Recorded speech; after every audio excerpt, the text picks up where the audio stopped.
Hello friends, स्वागत है आपका आपके अपने लीगल चैनल सोच पर प्रहार में। मैं हूं एडवोकेट सनी शर्मा। दोस्तों, हम इस चैनल पर मैट्रिमोनियल डिस्प्यूट से रिगार्डिंग बातें करते हैं और कई बार नए नए कानून जानते हैं। आज मैं कुछ ऐसी चीजें आपको बताने वाला हूं जो कि आपके काफी काम आएंगी।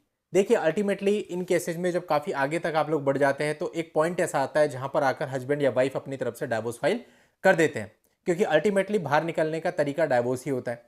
और म्यूचुअल डाइवोर्स स्टार्टिंग में बहुत ही कम केसेज में हो पाता है। बात तो हर केस में होती है लेकिन फाइनल नहीं हो पाता है और फिर कंटेस्टेड में ही बंदे को जाना पड़ता है। अब यहां पर दोस्तों कई सारी चीजें समझने की हैं जो हम नहीं समझते। कल मेरे पास एक मामला आया डाइवोर्स का जो कि काफी आगे तक पहुंच गया था। उसमें इनिशियल लेवल पे बहुत सारी गलतियां ऑलरेडी हो चुकी थी। तो आपको किन मिस्टेक्स को अवॉइड करना है और क्या करना चाहिए, यदि आप ऐसा करेंगे तो फिर आपको काफी फायदा मिलेगा। दोस्तों, आखिरी तक वीडियो में बने रहिएगा। अभी तक भी चैनल को सब्सक्राइब नहीं किया है तो चैनल को सब्सक्राइब करके नोटिफिकेशन बेल पर जरूर क्लिक कर लें, ताकि इस चैनल पर आने वाली इस प्रकार की सभी वीडियोज की निरंतर जानकारियां सबसे पहले आपको मिलती रहे।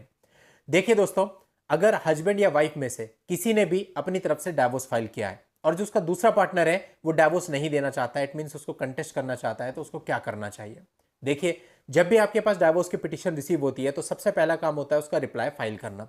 अब जो रिप्लाई होता है ये बहुत इंपॉर्टेंट डॉक्यूमेंट होता है दोस्तों। जैसे पिटिशनर की तरफ से जो पिटीशन होती है वो उसका मेन डॉक्यूमेंट होता है। आपकी तरफ से जो रिप्लाई होता है वो आपका पूरा केस होता है। उस रिप्लाई में आपको एलिगेशंस को डिनाई करने के साथ साथ अपनी चीजों को बहुत अच्छे तरीके से कोर्ट के सामने लाना होता है, क्योंकि जजमेंट के टाइम पे जो दो सबसे मेन डॉक्यूमेंट होते हैं वो पिटिशनर का पिटिशन और रिस्पोंडेंट का WS यानी रिटर्न स्टेटमेंट ही होता है। दोस्तों, बहुत सारे लोग गलती कर देते हैं इस चीज में, यानी रिप्लाई फाइल करने में। अब यदि आपके पार्टनर ने डाइवोर्स फाइल कर दिया और आप डाइवोर्स नहीं देना चाहते हैं तो इसका सबसे अच्छा तरीका है कि आप अपनी तरफ से सेम केस में काउंटर क्लेम फाइल करें।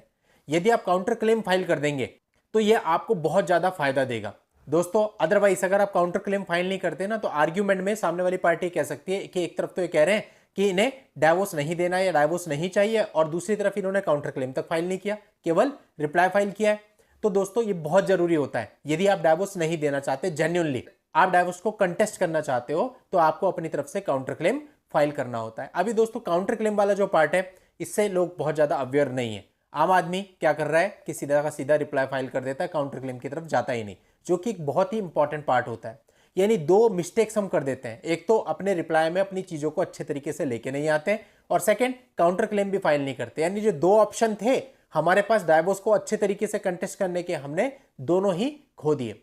तो दोस्तों, ऐसे ही मेरे पास कल एक महिला का कॉल आया था कि जी ऐसा है, मेरे हस्बैंड ने डाइवोर्स का केस फाइल किया है लेकिन मैं डाइवोर्स नहीं देना चाहती हूं, मैं उनके साथ रहना चाहती हूं, लेकिन अपनी तरफ से काउंटर क्लेम फाइल नहीं किया। इवन जो रिप्लाई भी फाइल किया वो भी प्रॉपर नहीं था, यानी कि रिप्लाई में भी चीजों को पूरी तरीके से लिखा नहीं। अब प्रॉब्लम क्या आ रही है कि एविडेंस का टाइम है, तो एविडेंस के टाइम पे यदि वो उन चीजों को बताएंगी तो कल को सामने वाली पार्टी का एडवोकेट इस बात को लेकर के आएगा कि ये जो चीजें थी ये इन्होंने अपनी पिटीशन में तो मेंशन नहीं करी, बाद में एड ऑन कर रही हैं। और ये भी हो सकता है कि क्रॉस क्वेश्चनिंग के टाइम पे उनसे पूछा जाए कि ये जो आप बता रही हैं क्या इसे आपने अपनी पिटीशन में मेंशन किया है, तो उनको कहना पड़ेगा नो, तो वो एक नेगेटिव पॉइंट हो जाएगा। तो इसी तरह से दोस्तों, यदि आप डाइवोर्स को कंटेस्ट कर रहे हैं, चाहे पति हैं चाहे पत्नी है, और अगर अपनी तरफ से आप ये गलतियां कर दोगे तो आपका केस ऑटोमेटिकली ही कमजोर हो जाएगा। तो केस को मजबूत करना चाहते हो तो जितनी वर्किंग हो सकती है पहले अपने रिप्लाई पे करो, उसमें टाइम लो और फिर रिप्लाई फाइल करो। कोई जल्दबाजी नहीं होती, आपके पास 2-3 महीने 4 महीने का टाइम बड़े आराम से होता है कि आप एक अच्छा रिप्लाई फाइल कर सकें। और ज्यादा बेहतर होगा कि आप अपनी तरफ से काउंटर क्लेम भी फाइल करें। तो इस तरह से आप डाइवोर्स केस को अच्छे तरीके से कंटेस्ट कर पाएंगे। दोस्तों, उम्मीद करता हूं आपको पूरी बात समझ में आ गई होगी। आज की इस वीडियो में इतना ही। नेक्स्ट वीडियो में नई जानकारी के साथ मैं आपसे फिर मिलता हूं। तब तक के लिए good bye and thank you for watching. Take care.